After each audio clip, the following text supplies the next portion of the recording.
নমস্কার বন্ধুরা, আজ আমরা উপস্থিত হয়েছি আরও একটি ভিডিও নিয়ে। আজ আমরা যে টপিকটি নিয়ে আলোচনা করব, WBCS এ ফিজিক্স থেকে যে ধরনের প্রশ্নগুলি আসতে পারে তার একটা বিস্তারিত আলোচনা আমরা করব এবং কিছু কুইজের মাধ্যমে তার একটা কনসেপচুয়াল আন্ডারস্ট্যান্ডিংও কিন্তু আমরা নিয়ে থাকব। তো চলুন প্রথম প্রশ্ন দিয়ে শুরু করা যাক। রাতের আকাশে তারা মিটমিট করে কাঁপে কেন? এর চারটি অপশন রয়েছে। তারাদের নিজস্ব আলোর পরিবর্তন, বায়ুমণ্ডলের প্রতিসরাঙ্কের পরিবর্তন, আলোর প্রতিফলন এবং আলোর বিচ্ছুরণ। এর মধ্যে কোন উত্তরটি সঠিক হবে বলে আপনার মনে হয়?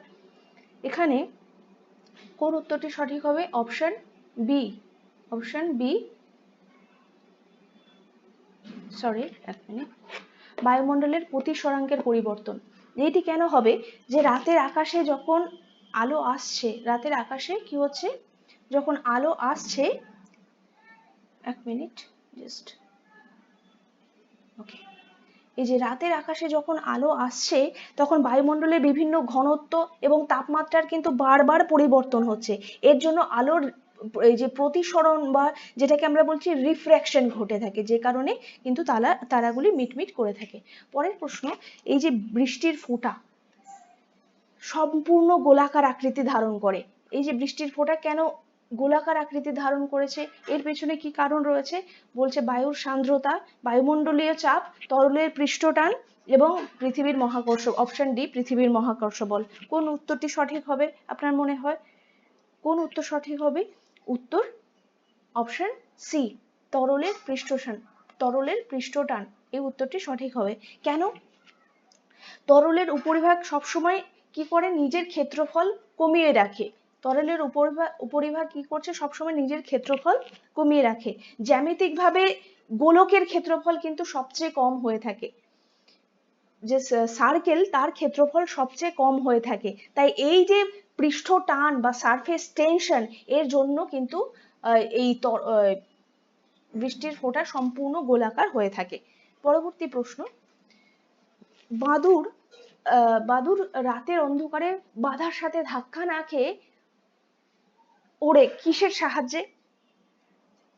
কিসের সাহায্যে? প্রথম অপশন এ, ইনফ্রাসোনিক তরঙ্গ, অপশন বি আল্ট্রাসোনিক তরঙ্গ, অপশন সি রেডিও তরঙ্গ এবং অপশন ডি অনুতরঙ্গ। কোন উত্তরটি হবে বলে আপনার মনে হয়? অপশন বি, আল্ট্রাসোনিক তরঙ্গ। কোন উত্তর সঠিক হবে? অপশন বি, আল্ট্রাসোনিক তরঙ্গ। বাদুর মুখ থেকে এক ধরনের আল্ট্রাসোনিক শব্দ ছাড়ে। এবার এই শব্দ কি হচ্ছে? কোনো বাধার সাথে যখন ধাক্কা খাচ্ছে তখন সেটা রিফ্লেক্টেড হয়ে ফিরে এসে সে বুঝতে পারে যে সামনে কি আছে। একে আমরা বলি ইকোলোকেশন। কি বলি? ইকোলোকেশন। তাহলে কোন তরঙ্গ রয়েছে? অপশন বি, আল্ট্রাসোনিক তরঙ্গ। তো চলুন পরের প্রশ্ন শুরু করা যাক। প্রশ্ন নম্বর 4, চলন্ত বাসে হঠাৎ করে থামলে কি হচ্ছে? যাত্রীরা সামনের দিকে ঝুঁকে যায়। এটি কিসের উদাহরণ? এটি কিসের উদাহরণ? স্থিতিজাড্য, গতিজাড্য, রৈখিক গতিসূত্র বা এবং অপশন ডি কৌণিক ভরবেগ। কি হবে? অপশন বি, গতিজাঢ্য। অপশন বি হবে গতিজাঢ্য। এটা কেন হচ্ছে? বাসের সাথে আমাদের, বাস যখন চলন্ত অবস্থায় থাকছে তখন আমাদের শরীরও কিরকম রয়েছে? চলমান অবস্থাতে রয়েছে। এবং বাস যখন থেমে যাচ্ছে তখন পা থেমে গেলেও আমাদের শরীর কি করছে? শরীর শরীর এই যে গতির মানে উপরের অংশ, শরীরের যে উপরের অংশ সেটা গতির অবস্থা ধরে রাখতে চায়, তাই সামনের দিকে ঝুঁকে পড়ে। একেই আমরা বলি গতিজাঢ্য। তাহলে কোন উত্তরটি হবে সঠিক? অপশন বি, গতিজাঢ্য। পরের প্রশ্ন, বৃষ্টির ফোঁটা যখন অনেক উপর থেকে নিচে পড়ে তখন তার বেগ কেমন হয়? অনেক উপর থেকে যখন বৃষ্টির ফোঁটা নিচে পড়ছে তখন তার বেগ কেমন হয়? বলুন কোন উত্তরটি সঠিক হবে বলে আপনার মনে হয়? অনবরত বাড়তে থাকে, অপশন বি অনবরত কমতে থাকে, সি টার্মিনাল ভেলোসিটি বা ধ্রুবক বেগে চলতে থাকে মানে কনস্ট্যান্ট বেগে, আর অপশন ডি প্রথমে বাড়ে পরে শূন্য হয়। এটা কি কোন উত্তর সঠিক হবে বলে আপনার মনে হয়? এখানে অপশন সি হবে ধ্রুবক বেগ বা টার্মিনাল ভেলোসিটি।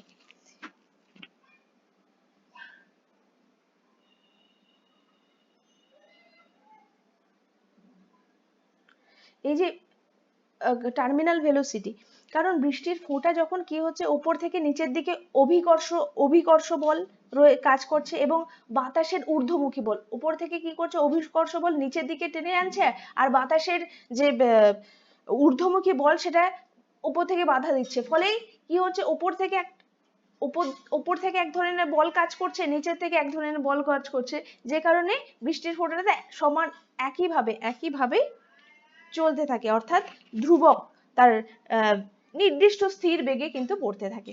পরবর্তী প্রশ্ন, তাহলে কোন হবে? অপশন সি, ধ্রুবক বা টার্মিনাল ভেলোসিটি। এরপর প্রশ্ন নম্বর 6, অপটিক্যাল ফাইবার তৈরির মূল নীতি কি?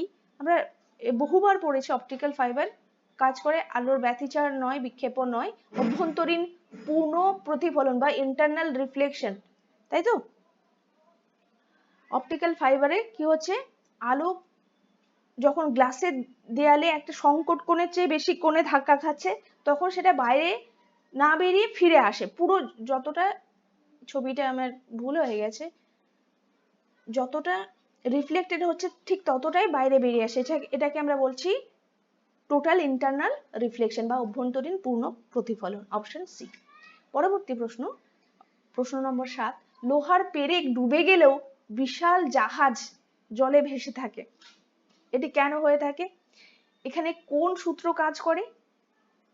আচ্ছা, কোন অপশনটি আগে হবে বলে আপনার মনে হয় বলুন? অপশন এ, জাহাজের ওজন পেরেকের চেয়ে কম, লোহার ঘনত্ব জলের চেয়ে কম, অপসারিত জলের ওজন জাহাজের ওজনের সমান, নাকি অপশন ডি, জাহাজ কোনো জল অপসারিত করে না? কোন উত্তরটি সঠিক হবে বলে আপনার মনে হয়?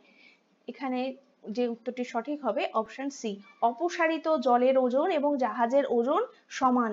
আমরা অনেকবার পড়েছি আর্কিমিডিসের সূত্র, এই আর্কিমিডিসের নীতি অনুযায়ী জাহাজ যে পরিমাণ জল অপসারণ করছে, হ্যাঁ, আর তার যে ওজন, যে পরিমাণ জল অপসারণ করছে তার যে ওজন এবং জাহাজের যে মোট ওজন এর চেয়ে বেশি হয় বা সমান হয়, তাই জাহাজ কিন্তু জলে ভাসে। তাহলে কোনটি হবে? অপশন সি, অপসারিত জলের ওজন এবং জাহাজের ওজন সমান। এর ক্ষেত্রে লিফট অবাধে নিচে যদি পড়তে থাকে, তাহলে যাত্রীর আপাত ওজন, লিফট যদি না থেমে ক্রমাগত নিচের দিকে পড়তে থাকে, তাহলে যাত্রীর আপাত ওজন কিরকম হবে? এক্ষেত্রেও অপশন হবে অপশন সি, আপাত ওজন হবে 0। এটি কেন হবে? যে লিফট যখন অবাধে পড়ছে তখন কি হচ্ছে, মেঝে পায়ের ওপর কোনো রকম প্রতিক্রিয়া বল কাজ করে না, এই মেঝে পায়ের ওপর কোনো রকম প্রতিক্রিয়া বল দেয় না, ফলে যাত্রী নিজেকে সম্পূর্ণ মনে করছে ওয়েটলেস বা ওজনহীন মনে করে, তাই তার যে আপাত ওজন হবে 0, অপশন সি। পরবর্তী প্রশ্ন, হাইড্রোলিক ব্রেক বা হাইড্রোলিক প্রেস কোন নীতির উপর ভিত্তি করে তৈরি করে? হাইড্রোলিক প্রেস, এখানে বার্নৌলির নীতি, পাস্কালের সূত্র, আর্কিমিডিসের নীতি, না হুকের সূত্র? এটা কি হবে? অপশন বি, পাস্কালের সূত্র। যে কোনো ধরনের হাইড্রোলিক এই শব্দটা যখনই থাকবে, হাইড্রোলিক এই শব্দটা থাকলেই একেবারে চোখ বন্ধ করে পাস্কালের সূত্র। ঠিক আছে, পাস্কালের সূত্র কি বলছে? তরলের উপর চাপ দেওয়া, মানে যে চাপটা আমরা দিচ্ছি কোনো তরলের উপর, সমানভাবে চারিদিকে ছড়িয়ে পড়ে, এটি ব্যবহার করে খুব সামান্য বল দিয়ে কিন্তু বিশাল ভারী গাড়ি সেটাও থামানো যায় এই পাস্কালের নীতি অনুযায়ী। পরবর্তী প্রশ্ন নম্বর 10, বিপদ সংকেত হিসেবে কেন সবসময় লাল আলো ব্যবহার করা হয়ে থাকে? কি হবে? অপশন এ, লাল আলোর বেগ সবচেয়ে বেশি, লাল আলোর বিক্ষেপণ সবচেয়ে কম, লাল আলো চোখে আরাম দেয়, নাকি লাল আলোর প্রতিসরাঙ্ক সবচেয়ে বেশি? কোন উত্তরটি সঠিক হবে বলে আপনার মনে হয়? এটি কি হবে? অপশন বি, লাল আলোর স্ক্যাটারিং, বিক্ষেপণ কিন্তু সবচেয়ে কম, বিক্ষেপণ সবচেয়ে কম হয়ে থাকে, কারণ এর তরঙ্গ দৈর্ঘ্য সবচেয়ে বেশি।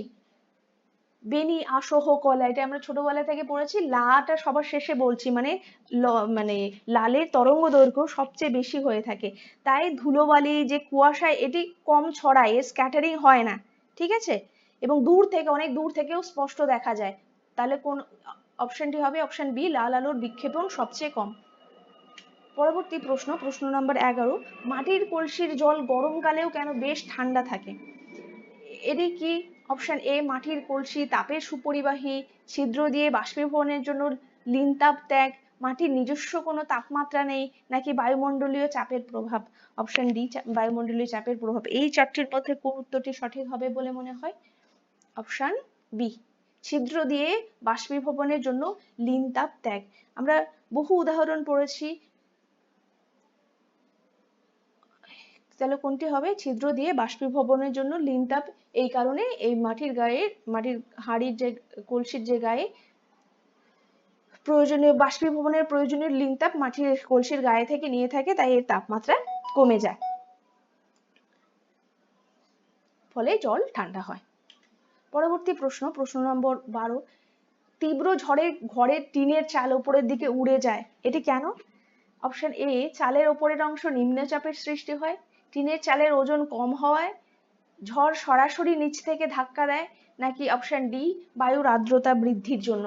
কোন উত্তরটি সঠিক হবে বলে আপনার মনে হয়?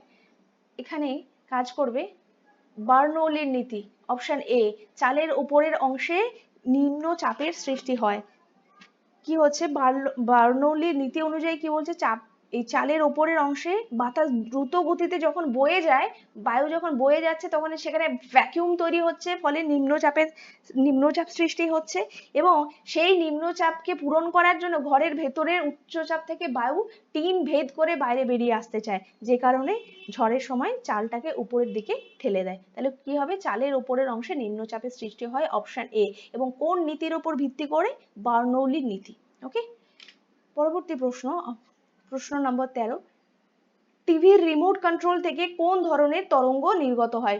টিভি যে আমরা অনেক দূর থেকেও কি করছি, সাউন্ড ভলিউম কমাচ্ছি বাড়াচ্ছি, ব্রাইটনেস বাড়াচ্ছি কমাচ্ছি, এটা কোন অপশন? অপশন এ, অতিবেগুনি রশ্মি, অপশন বি, ইনফ্রারেড বা অবলোহিত রশ্মি, অপশন সি, এক্স রশ্মি, এবং অপশন ডি, গামা রশ্মি। কোন উত্তরটি সঠিক হবে বলে আপনার মনে হয়?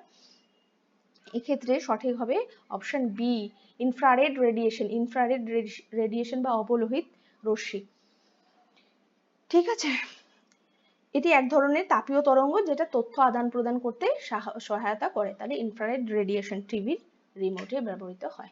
পরবর্তী প্রশ্ন, ফিউজ তার যখন ব্যবহৃত হয় কোন বৈশিষ্ট্য থাকতে হবে? ফিউজ তার তো আমি যে কোনো তারকে ফিউজ তার হিসেবে ব্যবহার করতে পারবো না, কোন বিশেষ বৈশিষ্ট্য থাকলে তখন আমরা তাকে ফিউজ তার হিসেবে ব্যবহার করব? অপশন এ, উচ্চ রোধ উচ্চ গলনাঙ্ক, অপশন বি, নিম্ন রোধ নিম্ন গলনাঙ্ক, অপশন সি, উচ্চ রোধ নিম্ন গলনাঙ্ক, অপশন ডি, নিম্ন রোধ উচ্চ গলনাঙ্ক। কোন অপশনটি হবে? অপশন সি, উচ্চ রোধ, তার রেজিস্ট্যান্স অনেক বেশি হবে, না হলে তো সে খুব সহজেই গলে যাবে, আর গলনাঙ্ক তার কম হতে হবে। গলনাঙ্ক যদি বেশি হয় তাহলে অল্প তাপমাত্রাতেই ফিউজ তার গলে যাবে, আর বারবার লোডশেডিং এর সমস্যা হবে। তাহলে কি হবে, তার রেজিস্ট্যান্স বেশি হবে এবং তার গলনাঙ্ক কিরকম হবে? কম হবে। আর যদি তা না হয়, গলনাঙ্ক যদি খুব বেশি হয় আর রোধ যদি কম হয়, তখন কি হবে, খুব সহজেই সংযোগ বিচ্ছিন্ন করে দেবে।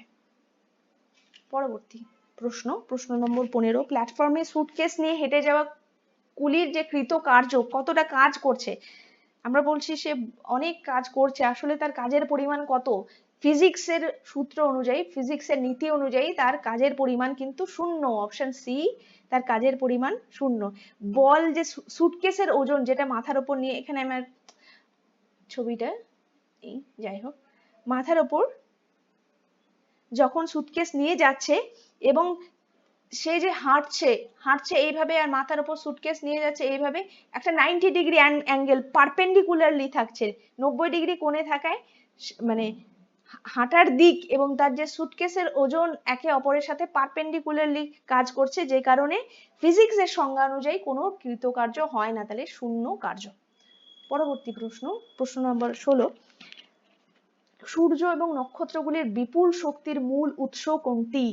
এখানে নিউক্লিয় বিভাজন বা যেটাকে বলছি ফিশন, না এই দুটোর মধ্যে অপশন আমাদের কনফিউশন হয় যে ফিশন আর ফিউশনের মধ্যে কি তফাৎ? রাসায়নিক দহন হবে না, তেজস্ক্রিয় ক্ষয় হবে না, এই দুটোর মধ্যে কোনটি হবে বলুন? অপশন এ এবং অপশন বি এর মধ্যে কোনটি হবে? অপশন বি, নিউক্লিয় সংযোজন বা ফিউশন। ফিউজ হচ্ছে মানে এক জায়গায় জড়ো হচ্ছে।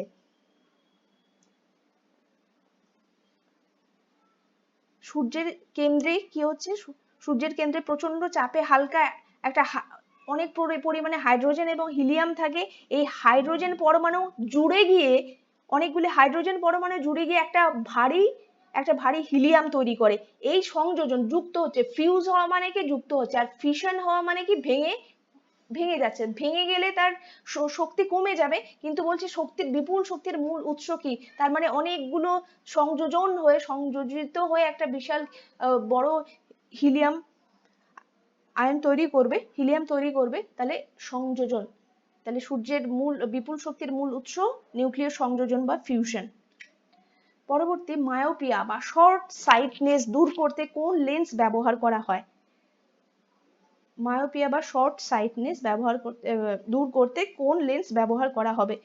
এবার লেন্সের আমাদের বৈশিষ্ট্য জানতে হবে, কনভেক্স লেন্সের কি বৈশিষ্ট্য, এবং আমাদের চোখে কোন লেন্স রয়েছে সেটা জানতে হবে। কোন উত্তরটি সঠিক হবে বলে আপনার মনে হয়? অপশন বি, মায়োপিয়া ক্ষেত্রে অবতল লেন্স ব্যবহার করা হয়। মায়োপিয়া হলে কি হচ্ছে, রেটিনার আগে আলো কি হচ্ছে ফোকাস হয়ে যায়, ফলে অবতল লেন্স আলোটাকে চারিদিকে ছড়িয়ে দিতে সাহায্য করে। কনকেভ লেন্স কি করছে, আলোটাকে চতুর্দিকে ছড়িয়ে দিতে সাহায্য করে। ঠিক রেটিনার উপর, একদম এক্স্যাক্টলি রেটিনার উপর ফেলে, যে কারণে দেখতে সুবিধা। তাহলে কোন লেন্স ব্যবহার করা হয়ে থাকে? অবতল লেন্স বা কনকেভ লেন্স। পরবর্তী প্রশ্ন, ট্রেনের যে হুইসেল তীক্ষ্ণতা কাছে এলে বেড়ে যায়। ট্রেন দূরে আমরা বুঝতে পারি, রাতে যখন অনেক দূরে স্টেশনে আওয়াজ হয় শোনা যায়, কিন্তু ট্রেনটা ধীরে ধীরে কাছে এলে তার সে শব্দের তীব্রতা বেড়ে যায়। এই তীব্রতা বাড়ার এফেক্টটাকে আমরা কি বলি? এটাকে বলা হচ্ছে রমন প্রভাব নয়, জিম্যান প্রভাব নয়, আলোক তড়িৎ ক্রিয়াও নয়, অপশন বি হবে ডপলার এফেক্ট। ডপলার এফেক্ট বলা হয়ে থাকে। ডপলার এফেক্ট কি? শব্দের উৎস শ্রোতার দিকে যখন, শব্দের যে উৎস ট্রেন, এখানে শ্রোতার দিকে যখন এগিয়ে এলে তার কম্পাঙ্ক বা তীক্ষ্ণতা অনেক বেড়ে যায়, ইন্টেন্সিটি ফ্রিকোয়েন্সি বেড়ে যায়, এটাকে আমরা বলবো ডপলার ইফেক্ট। প্রশ্ন নাম্বার 19, শব্দের প্রাবল্য বা শব্দের তীব্রতা কিসে মাপা হয়ে থাকে? কোন এককে মাপা হয়ে থাকে? শব্দের তীব্রতা মাপার একক হলো ডেসিবেল। শব্দের তীব্রতা মাপার একক ডেসিবেল। 45 ডেসিবেল মোটামুটি মানুষের কানের জন্য স্বাভাবিক মান ধরা হয়, এর বেশি হলে কিন্তু সেটা বিপজ্জনক। তাহলে ডেসিবেল শব্দের তীব্রতা মাপার একক। পরবর্তী প্রশ্ন, এবং আজকে আমাদের সর্বশেষ প্রশ্ন, পৃথিবী থেকে মুক্তিবেগ এর মান কত? মুক্তিবেগের মান 11.2 কিলোমিটার পার সেকেন্ড, পার ঘন্টা নয় কিন্তু, প্রতি সেকেন্ডে 11.2 কিলোমিটার। আমি কোন একটা ডাস্টারকে ওপর দিকে ছুঁড়ে মারছি, সে আবার হাতে এসে পড়ছে। বলকে ছুঁড়ে মারছি, কারণ সে হাতে এসে পড়ছে, কারণ প্রতি সেকেন্ডে 11 কিলোমিটার ছোড়ার সেই বল আমার হাতে নেই। কিন্তু এই যে রকেট বা মিসাইল গুলো ছোড়া হচ্ছে, এই স্পিডের বেশি অবশ্যই ছুটতে হবে, 11.2 কিলোমিটার পার সেকেন্ড, তবেই পৃথিবীর গ্র্যাভিটিকে কাটিয়ে সে মহাকাশে যেতে পারবে। তাহলে পৃথিবীর মুক্তিবেগ হলো 11.2। আর চাঁদের মুক্তিবেগ হলো 2.4 কিলোমিটার পার সেকেন্ড, যে কারণে চাঁদের যে ধূলিকণা, বায়ুকণা, এগুলি কিন্তু খুব সহজেই চাঁদের গ্র্যাভিটিকে কাটিয়ে চলে যেতে পারে, যে কারণে চাঁদে কোনো অ্যাটমসফিয়ার বা বায়ুমণ্ডল নেই। আজকে আমাদের আলোচনা এখানেই শেষ করছি। পরবর্তী ক্লাসের জন্য অবশ্যই সঙ্গে থাকুন। ধন্যবাদ।